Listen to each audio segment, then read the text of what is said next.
Sejam bem-vindos à nossa aula experimental de Física Aplicada. Eu sou a professora Nelise e hoje nós vamos trabalhar juntos a atividade prática número 8, que trata do equilíbrio de um corpo extenso. Então vamos lá?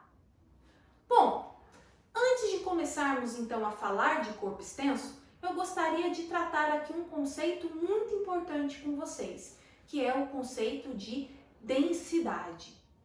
Então, em algum momento na vida de vocês já devem ter escutado a seguinte pergunta: o que pesa mais, 1 quilo de algodão ou 1 quilo de chumbo? Então, vejam bem, essa é uma pergunta capciosa, porque visualmente 1 quilo de algodão tem um volume bem grande. No entanto, 1 quilo de chumbo tem um volume pequenininho. Mas vejam, é 1 quilo de algodão e 1 quilo de chumbo. Portanto, o peso desses dois materiais, desse 1 quilo de massa, o peso desses dois materiais é exatamente o mesmo. Mas o que muda é que o volume de um é muito diferente do volume de outro para esse mesmo 1 quilo. E esse é exatamente o conceito de densidade. É essa relação entre a massa de um objeto e o volume que esse objeto ocupa no espaço. Então vejam, no caso do algodão, 1 quilo de algodão tem um volume grande. Portanto, a densidade do algodão é uma densidade pequena.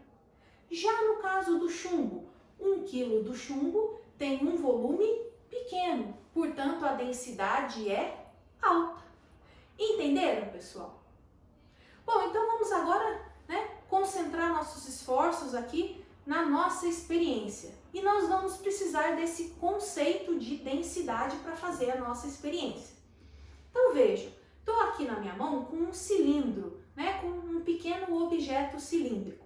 E eu vou fornecer então para vocês a altura desse cilindro e o diâmetro desse cilindro. Logo, será possível calcular o volume dessa peça. Eu também vou dizer para vocês qual é o material dessa peça, que é latão. E vou fornecer, então, a densidade do latão. Conhecendo, portanto, o volume dessa peça e a densidade do latão, será possível calcular a massa dessa peça. E toda a massinha, quando exposta aí os efeitos da gravidade, vai gerar uma força-peso. Ou seja, quando eu colocar esta massinha aqui na nossa barra ou corpo extenso, isso vai gerar uma força-peso. Mas isso são cenas do próximo capítulo. Vamos entender aqui primeiro como é que vai se tratar a nossa experiência. Então vejam, aqui eu tenho um suporte, um suporte em acrílico, que vai funcionar como um apoio fixo. Quais são mesmo as reações que um apoio fixo pode fazer? São reações no eixo X e no eixo Y. No entanto, um apoio do tipo fixo, ele não consegue fazer uma reação contra o momento, contra o giro. E é por isso, então, que quando eu coloco o meu corpo extenso, apoiado neste apoio fixo, eu tenho uma possível movimentação de giro, Eu tenho um momento acontecendo, tá? Muito bem, o que eu vou fazer agora, pessoal? Notem que aqui no nosso corpo extenso temos 4 pinos de fixação. E observem que a distância desses pinos de fixação do centro do corpo extenso, ela não é igual. Essas dimensões estão todas aí no relatório de vocês, tá? Muito bem, acompanhem então a primeira figura.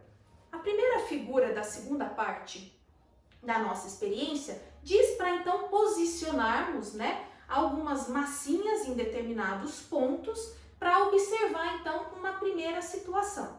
Então vamos lá. Aqui nesse primeiro pino de madeira, nós vamos colocar então o nosso cilindro A. E vamos também colocar o cilindro B. Depois aqui no segundo pino, nós vamos colocar o cilindro C. No terceiro pino, cilindro D e cilindro E. E no último pino, cilindro F, cilindro G e cilindro H. Então, notem, observamos aqui a mesma figura que vocês têm aí no relatório de vocês. E essa figura, né, mostra que nós não temos um equilíbrio de forças entre os dois lados aqui da nossa gangorra, né, do nosso corpo extenso. Nós não temos, né? Toda vez que eu tiro aqui a minha mão, ela sempre volta para esta posição, que é uma posição de equilíbrio porque a minha barra encontrou o chão, mas não é uma posição de equilíbrio entre os dois lados aqui, então, do meu corpo extenso. Muito bem, então agora vamos rebobinar. O que eu vou fazer? Aquela massinha que vocês calcularam e que vocês já sabem que significa uma força-peso, deve então ser adicionada em algum lugar aqui da nossa gangorra, né, do nosso corpo extenso, visando o que, pessoal? O equilíbrio dos dois lados aqui do corpo extenso, como está na segunda figura do seu relatório. Bom, já podemos ver aqui que essa massinha vai ter que ser colocada desse lado, né? Porque esse lado, se ele está para cima, ele está mais leve, está precisando de um pouquinho de carga, ok? Bom, então vou colocar aqui. Então vejam, eu vou colocar, pessoal, no olhômetro, tá? Na tentativa e erro. Mas aí na apostila de vocês vão poder fazer o cálculo teórico dessa distância, né? O cálculo de onde eu teria que colocar precisamente essa pecinha. Notem, no relatório de vocês tem a massa, né, de todos esses cilindros que eu coloquei aqui no meu corpo extenso. Portanto, é possível de se calcular teoricamente, além da posição desse lastro extra ou dessa massa extra aqui no meu corpo extenso, é possível de se calcular a reação do apoio em X e em Y. E é isso que nós esperamos de você também. Mas vamos lá. Aqui tem que ser bem devagarinho. Opa, tô quase chegando aqui no meu equilíbrio.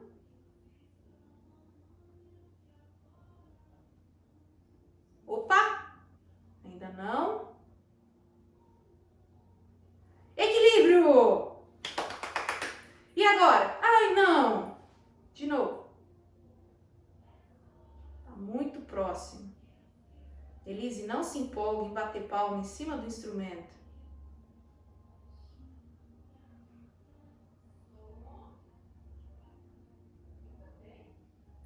Bom, equilíbrio, não vou comemorar muito dessa vez.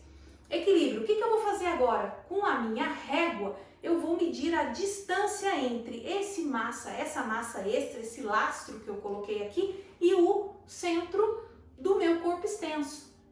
E vou comparar, então, esse valor experimental que eu coloquei aqui na tentativa e erro, né, com o valor que eu posso calcular teoricamente, né, através do conhecimento de todas as massas e distâncias aqui dos blocos, né, que compõem esse sistema. Então, vamos lá. Ó, tá dando por volta aqui, pessoal, de 12 centímetros. Então, 12 centímetros, nós vamos adotar aí na distância experimental entre esse lastro extra que foi colocado e o centro da minha barra. E aí, será que no cálculo teórico também vai dar 12 centímetros? É isso que nós vamos discutir em sala. Bom, pessoal, então é isso. O que eu espero de vocês, então? Calcular aí as reações no apoio, reações em X, reações em Y, também calcular a distância, né? E no finalzinho um pequeno exercício, né, em que a gente faz um rearranjo dessas massas e também quer obter o equilíbrio. Atenção, pessoal, não esqueçam que esses apoios de madeira, eles não têm massa desprezível. Então vocês devem colocar esse valor de massa dos apoios, né, desses apoios de madeira no cálculo. Combinado, pessoal? Bom, então nos vemos na sala de aula.